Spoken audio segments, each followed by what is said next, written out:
নেই।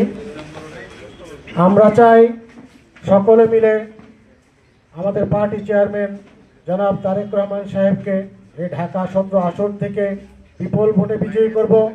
আমরা 1991 সালে দেশনেত্রী বেগম খালেদা জিয়াকে জীবনের প্রথম ভোট দিয়েছিলাম। উনি এই আসনে নির্বাচিত হয়ে বাংলাদেশের প্রধানমন্ত্রী হয়েছিলেন। এবারও 2026 সালে আমরা যারা এই এলাকার ভোটার, আমরা গর্ববোধ করতে পারি।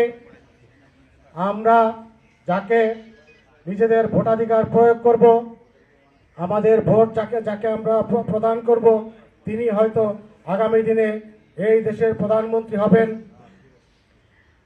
আমি আশা করব তিতুমির কলেজ ছাত্রদল একটি ঐতিহ্যবাহী ছাত্র সংগঠন।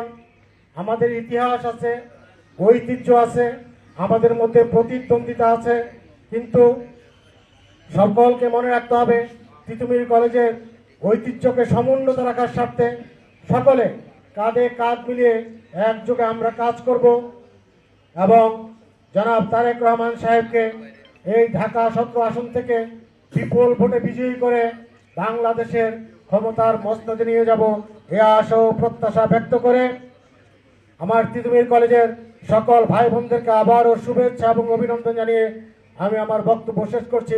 খোদা হাফেজ, সকলকে ধন্যবাদ।